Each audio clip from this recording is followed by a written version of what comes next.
All right, welcome back, everyone. We're going to get started with our next session in the afternoon.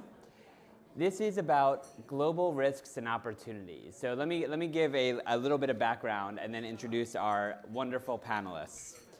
So every year, for the last couple of years, we have put out, led by Peter and the Scowcroft Center, a Global Foresight package that includes several elements looking out a year ahead and a decade ahead.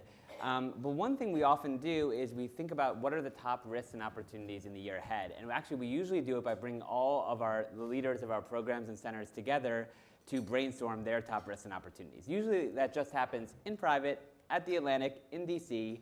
But now we're doing it with all of you in New York.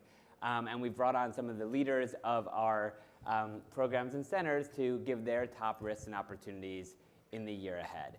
And we do this not because forecasts are destiny, but because it's a really important exercise in preparing for the year ahead, and also thinking about how do we avert the outcomes we want to avoid and encourage the outcomes we want to achieve. And that's part of the utility of an exercise like this. So let me introduce our panelists. By the way, this is going to be kind of rapid fire top risks and opportunities. We don't have a lot of time here. We have so much more programming to get to. So we're going to have a quick session here with 3 of our top experts at the Atlantic Council. Then we're going to welcome on 3 more and ask them about their top risks and opportunities and wrap up a little before our next panel at 2. So let me introduce the panelists on the stage with me today. Sitting next to me is Defne Arslan, the Senior Director of the Atlantic Council in Turkey and our Atlantic Council Turkey programs in DC, and a former Chief Economist on Turkey at the US State Department. Sitting next to Defne is Ambassador Rama Yade. Ambassador Yade is a Senior Director of the Atlantic Council's Africa Center, a Senior Fellow at the Council's Europe Center, and the former French Secretary of State for Foreign Affairs and Human Rights. And then sitting next to Ambassador Yade is Jason Marczak, the Senior Director of the Atlantic Council's Adrienne Arsht Latin America Center. So, Defne, I'm wondering if I can start with you. What is your top risk that you're watching for the coming year? First of all, thank you so much, Uri, just bringing us together, and it's glad to be here, today with all these great, friends, familiar faces, and friends of Atlantic Council. Well, we have half an hour, so I will keep it very short as you recommended us to be. Just the top risk, I think, for the upcoming year is the risk and opportunity is the new alliances being built by the US government in the region. I see is a big risk and also a big opportunity. New alliances, I mean, just new alliance with India, Greece, and Armenia, which is a good thing and important thing for the regional stability. But on the other hand, US government shouldn't be doing the expense of the current alliances while putting the NATO at risk. Just what happened today, there was a huge, big new conflict in Karabakh region near Turkey.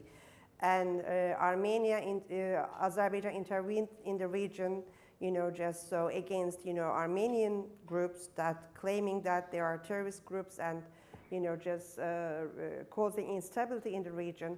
And Turkey extended support to Azerbaijan, that Turkey is so this can lead to a dangerous, and in the meantime, because of the Russia issue, U.S. is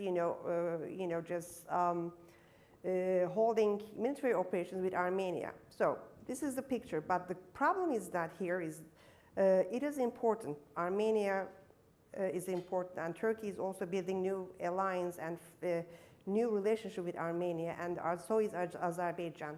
But when it comes to that, when this, division, is so,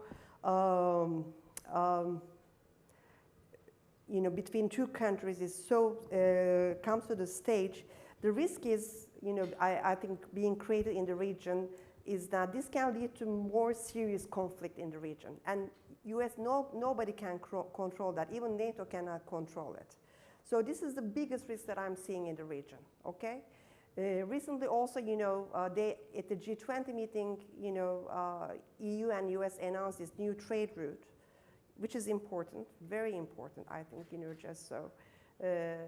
But on the other hand, again, when I read in between lines, I see that US is doing this at the expense of current alliances, which is a huge risk that I'm seeing for the upcoming year.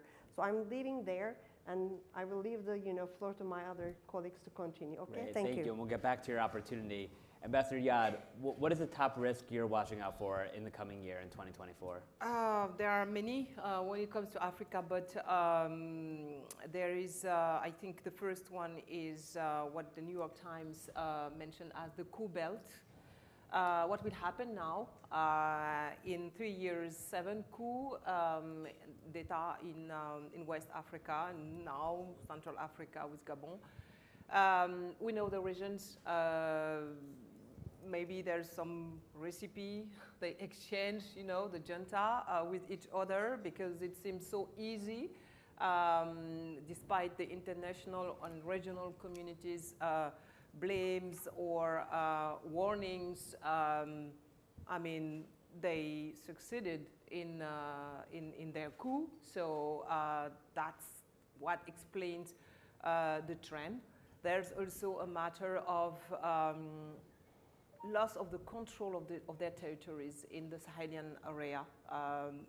Most of these countries have lost the control of their countries. The jihadist movements are gaining importance and influence in the region, which is not the case for Gabon, where there's no jihadist, but it's a specific case, which means that the third common point they have is that they are former French colonies, and people want change no matter how.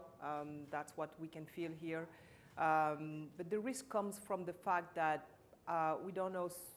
I mean, it's not so sure that a junta can succeed in terms of solving problems, restoring development, creating jobs and everything. So what will happen? Is it just, I mean, a historic way to change the course of history and then we'll go back to normal tomorrow? Or is it a path for something better, different?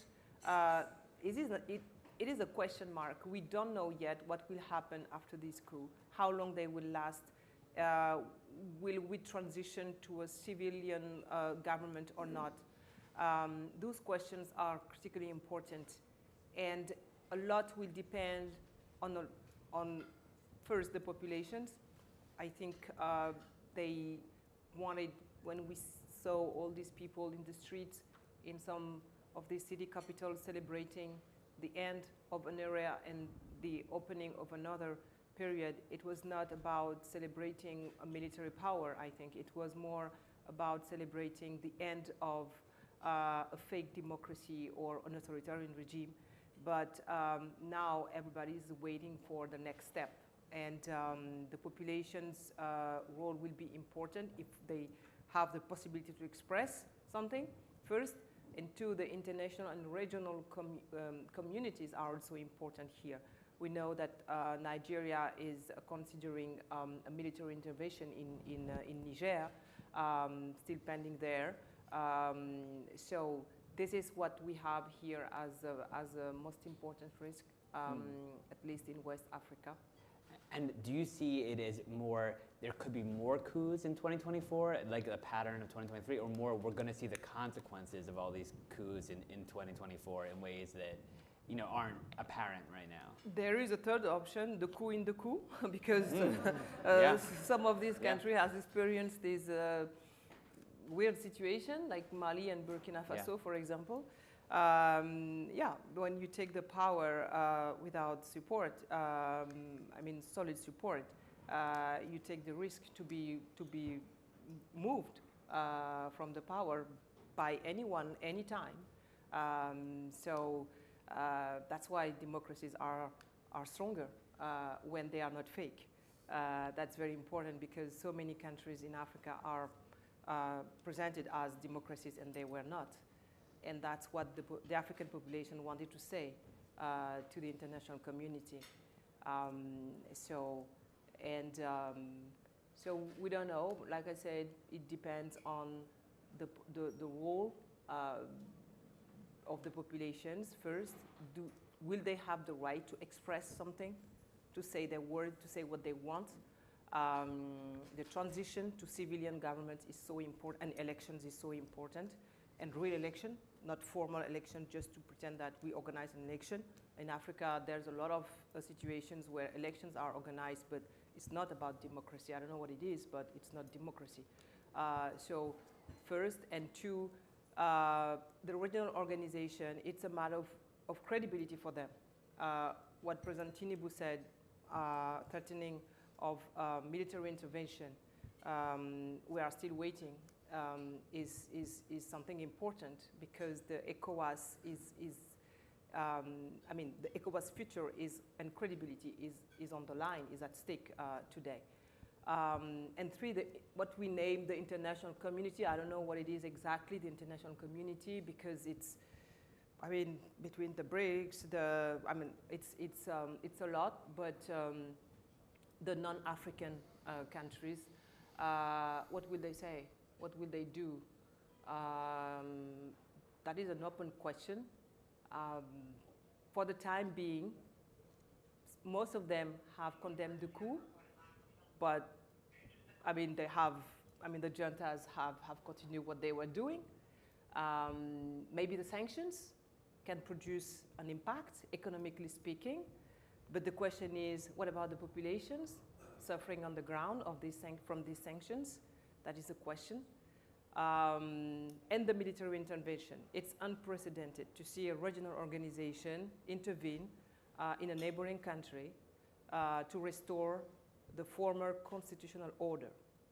Because President Bazoum, we hosted right in this place, you remember, at the Central Juice Hotel 1 year ago, is still under house arrest somewhere with his son and mother and wife.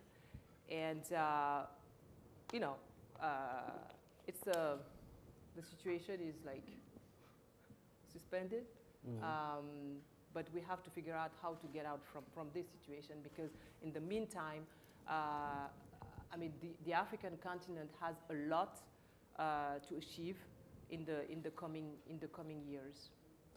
And I want to come back to that what can be achieved and what the opportunity is. So I'm going to come around for that. But Jason, I'm curious to hear what do you see as the top risk? So I'm always I'm glass half full, right? So I prefer to talk about opportunities first, but we will talk risk first. I think look at those. I want to look at the risk both from a U.S. perspective of the risk and then a global perspective of the risk. And I think from the U.S. perspective first, it's an accelerated alignment away from the United States. This is from a U.S. not a regional risk, but a U.S. risk, because I think the future of the U.S. is increasingly going to be tied to the future of our own hemisphere and those strong relations in our own hemisphere that we've always taken for granted, right? We've always assumed that we live in a hemisphere that's in sync with U.S. interests, but that might not necessarily be the case in 10, 20 years. But looking to next year, we of course have elections here in the United States, and that will breed uncertainty in the region about what is going to be the future of U.S. policy continuity. Are some of the initiatives that have been launched by the Biden administration, like the America's Partnership for Economic the APEP, other initiatives that we see in the Caribbean, the PAC 2030 initiative, and others, are these going to continue beyond the next year or not, right? And I think that's a risk for the degree to which the U.S. influence and the U.S. partnership will continue moving 2024 and beyond. This is one of the reasons that we're working on a strategy paper with our strategy consortium at the Scowcroft Center, is looking at what should be a U.S. partnership strategy with the region, looking ahead to the next 5 years, because the Americas are going to be increasingly important to U.S. National security and economic security writ large. And so what is that future of that policy continuity, and how will that continuity then shape the degree to which countries in the region continue to look to the U.S. as a partner or continue to look to other countries as partners? From a global perspective as well, one of the things that we've seen over the last 20 years is a real ramp up in Chinese investment in the region, right? Trade that's increased multiple times fold since 2000. But when we look to the horizon, there's the forecast for a Chinese slowdown.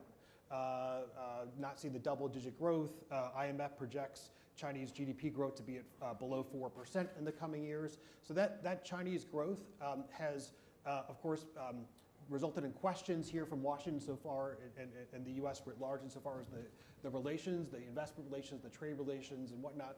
But also, from the flip side, as you see a deceleration on the Chinese perspective, what does that mean for the growth trajectory for the region writ large?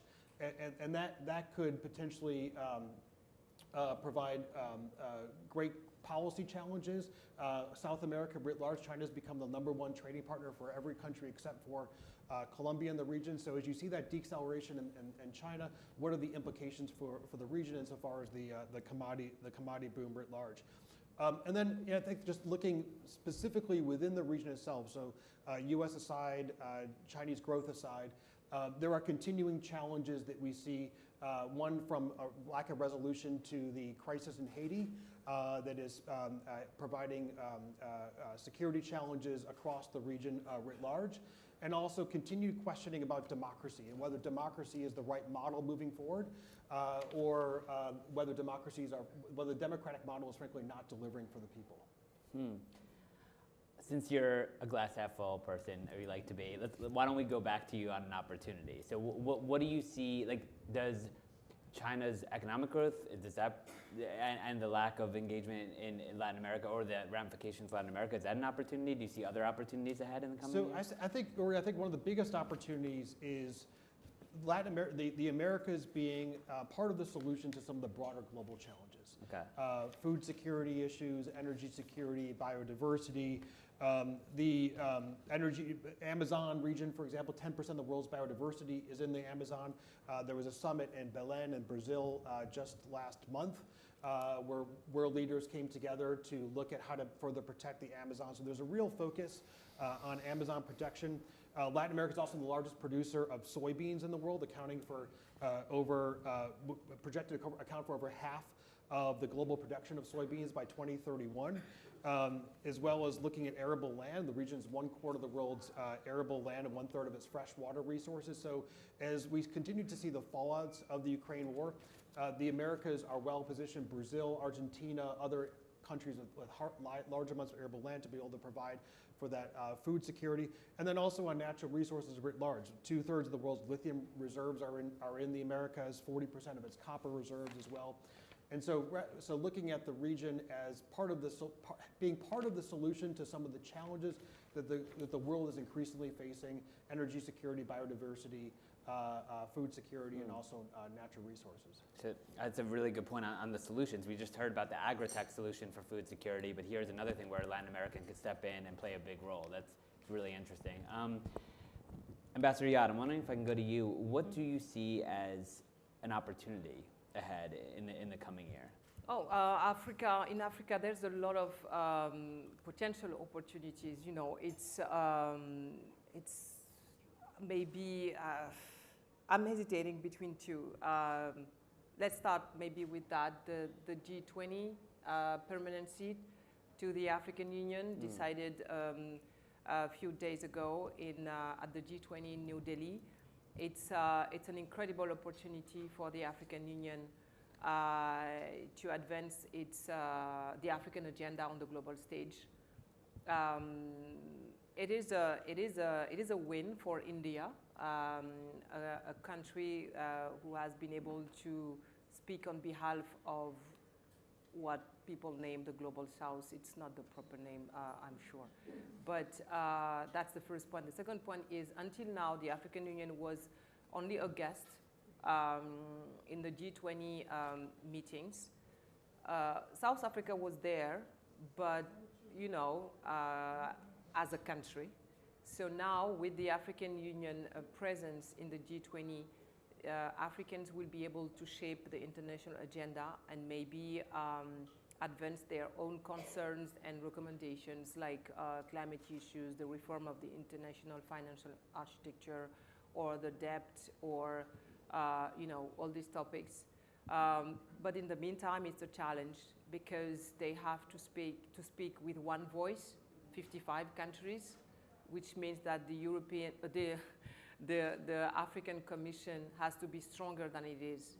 So Moussa Faki, who is the chairperson of the African Commission, can speak at the same level like the European Commission's president, Ursula von der Leyen. So Faki, von der Leyen, you see? Yeah. So they have to step up and to be able to speak with Europeans at the same level, because the European Union is the other regional organization in the G20 as permanent member. The second challenge, it's after the coup in the coup, is the challenge in the opportunity. So the second challenge in this opportunity is that the African Union is funded by foreign supporters. 65% of its budget comes from abroad, is external. How can you speak freely if you don't control your budget? But it's an opportunity because I think it's important to not only to work on the budgetary sovereignty, but also to work on the real seat, the Security Council of the United Nations, because that's political sovereignty. And I think it's important for this continent to be represented in the Security Council of the United Nations, and I don't know, because when it comes to Africa, the resolutions at the UN here are not defended or promoted by Africans, but by others, and it's something weird, you know. So, and this continent will, at the end of the century, 3 billion people. 25% of the humanity will be African. 1 human being out of 4 will be an African person. So, and it's the hub of the green technologies, the place of the biggest digital revolution in the world. The most dynamic economies are in Africa. The middle class will reach 1 billion people, its clients, consumers. Africa is building the biggest free trade area in the world. So it's a lot. Why should we wait for the seat at the Security Council? I think they should not ask. It should be natural and normal. So hopefully they won't wait for the G20. The first request came, date back from 10 years, 1 decade ago. So hopefully with the acceleration of the events on the global stage, they will get that seat more, quicker than expected. And in the meantime, you have all these BRICS movements, you know, and that calls another kind of reform. It's the reform of Bretton Woods system, institutions with the World Bank and IMF, who need to better target their tools for development when it comes to Africa. I think it's very, very important, and it's a good thing to see that that reform is on the table right now and will be discussed maybe in Marrakesh next month. Got it. Okay, well, we're going to bring on our next expert shortly, but Defne, bring us home. What is an opportunity you're watching closely? Okay, so I talked about the risks in the beginning, but I will, scale down to Turkey, just so. First of all, why we have a Turkey-related center is not part of any geographic center is because it's a very unique country in many ways, and Turkey plays a big role in Eurasia, a big role in Europe, and Middle East and Africa. So it is about everywhere, and because of the legacy, it's also a very key NATO ally for the United States and all the NATO countries. And so our mission is, our interest is just to bring Turkey into traditional alliance back to, its focus, with its Western alliances, EU, NATO. And now after the recent Turkish elections in Turkey, I saw there's an opportunity, to bring Turkey back to normal level, just not, because Erdogan, he claims that he is willing to rebuild the, bridges in the region with the Middle East, with Armenia, with Greece, and with EU again. And he said that, and this is his last term. I think he's really willing to do this. But on the other hand, he's, I think, also waiting a stronger hand from the US, especially, and EU. And this is off the record or on the record? So On the record. On the record. Live. Okay, so Yeah. I will skip that part, leave that part on a private conversation. So Can always follow up afterwards. yeah. okay, so we can always follow up, Yes. certainly. But he really needs, and Turkey really needs a stronger hand from its alliances, just so, because I think by the recent statements and actions, Turkey already said that, and if US and EU gives this hand to Turkey, I think that there can be a bigger opportunity in the region for a stronger alliance, the NATO alliance, above anything else. And on the business opportunities, I will come back to Africa. US-Turkish business have great, expertise in Africa, just so, and infrastructure building, and I think it can be a win-win opportunity for European or US business against Chinese, business in Africa, if work together with Turkish business, in the continent, there. Okay. So these are the two main things. So I will leave there, and you can wrap up. So thank you. Thank you very much. Well, thank you all. I wish we could talk about this for so long, but I know we have a tight schedule to adhere to. So thank you all for joining us. Really appreciate it. This was a great conversation.